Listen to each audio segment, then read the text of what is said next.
Todos conocemos 4chan, ese histórico lugar de internet donde puede suceder de todo. Esta web nos ha dado multitud de historias terroríficas en su hilo X, el paranormal. La que vemos hoy, si bien no es una de las más conocidas, podría ser una de las más terroríficas y extrañas. El hombre elefante.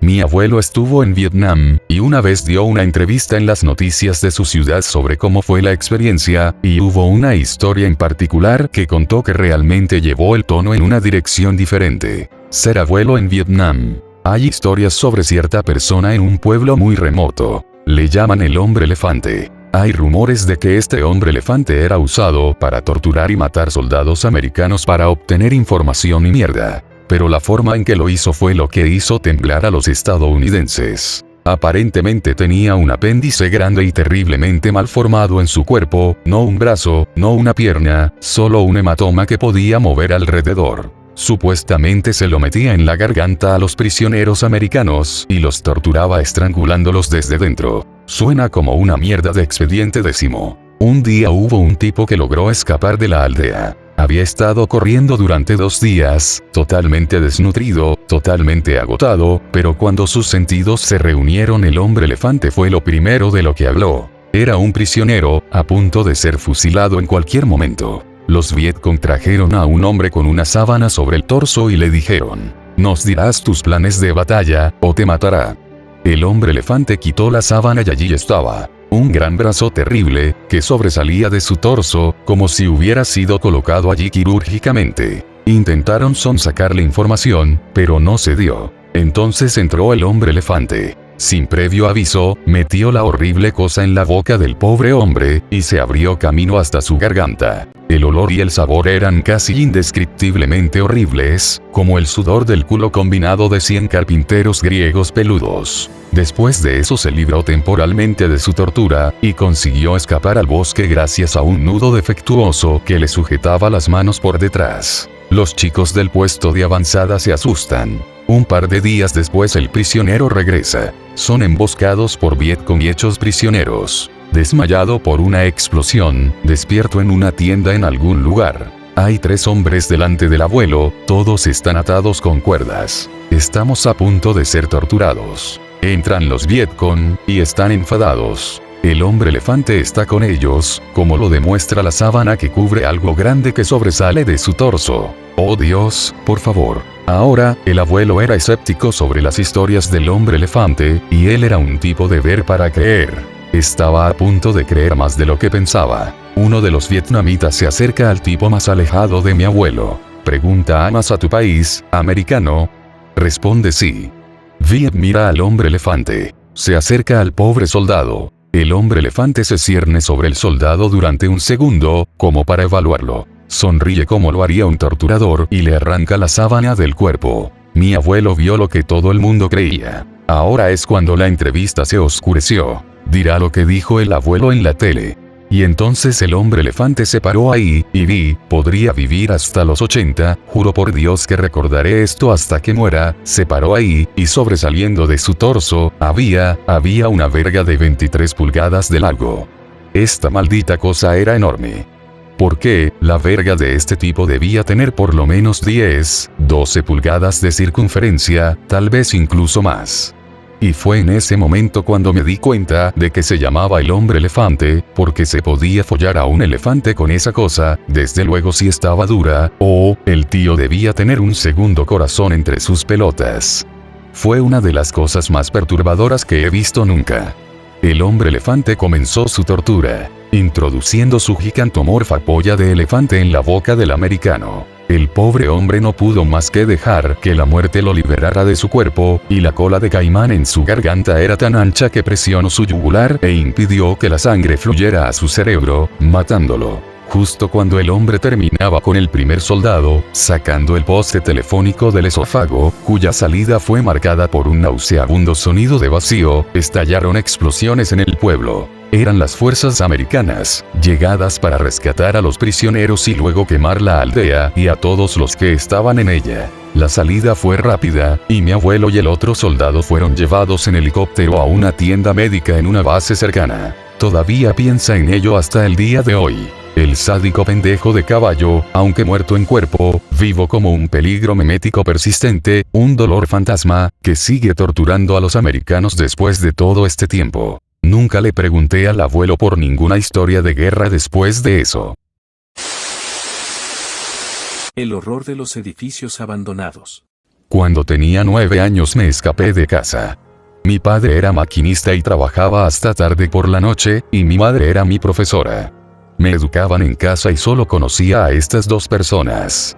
Mi padre era un alcohólico abusivo y solía pegarme, pero nunca le puso la mano encima a mi madre.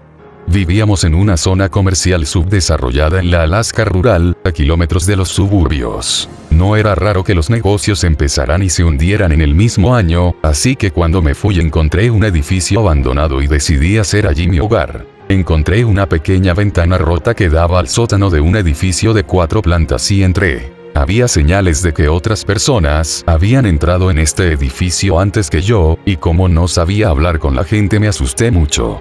Exploré durante horas, la tercera y 4 plantas estaban en mal estado. Había agujeros en las paredes, como si alguien hubiera entrado y las hubiera destrozado. Sillas rotas, mesas, armarios, todo tipo de cosas. Encontré una habitación con la puerta cerrada a presión y decidí acampar allí. En una época en la que solo había sol unas 6 horas al día, sin luz natural el edificio estaba a oscuras y hacía un frío que pelaba. En mitad de la noche, cuando ya me había dormido, oí como se rompían cristales y a un hombre gritando como si se retorciera de dolor. Parecía que estaba rompiendo todo lo que encontraba a su paso. Su voz parecía dividirse donde gritaba y resollaba como si fueran 2 personas. Aquello me aterrorizó. Aunque tenía la puerta cerrada y estaba en otra planta, seguía preocupado por mi seguridad. Encendí el mechero y quemé unas carpetas de papel para echar un vistazo a la habitación. Encontré un agujero en la pared lo bastante grande para meterme, así que me zambullí y me arrastré todo lo que pude. El hombre gritó durante horas y resolló. Parecía que le estaban torturando, pero era el único que estaba allí. Finalmente, los gritos cesaron. Oí el eco de sus pasos en la escalera que separaba las habitaciones. Llegó a la planta en la que yo estaba y sonó como si arrastrara algo tras de sí. Entró en otra habitación y rompió unos cristales. Siguió haciéndolo durante un rato pero no hizo ningún ruido. Me meé en la pared ahora aterrorizado de que atravesara la pared de la habitación contigua y me descubriera. Al final se hizo el silencio. Durante demasiado tiempo. Nunca le oí marcharse, y aunque estaba cansada temía quedarme dormida porque si roncaba podría descubrirme y ¿qué haría? Al cabo de unas horas de silencio el pomo de la puerta de la habitación en la que me encontraba tembló. Tembló unas cuantas veces más y entonces oí un traqueteo. Cogió una llave, la colocó en la puerta y la abrió. Entró y permaneció en silencio unos minutos. Salió de la habitación andando. Luego empezó a correr por otras habitaciones, y arrastró algo hasta la habitación contigua a la mía. A través de la pared solo pude oír un crujido. Luego empezó a masticar muy fuerte y a exclamar que lo que estaba comiendo era delicioso. Yo no hice ningún ruido. No había encontrado comida en aquel edificio durante mi exploración, así que debía de haber traído algo. ¿Quieres un poco?, dijo en voz baja. No respondí. Imaginé que hablaba solo. ¿Alguna vez has tenido la sensación de que te vigilan? Se rió para sus adentros. Sé que hay alguien aquí, jaja, me dijo mientras masticaba y hacía ese horrible sonido. Me gustaría tener un invitado a cenar alguna vez. Tenía un nudo en la garganta que no podía tragar.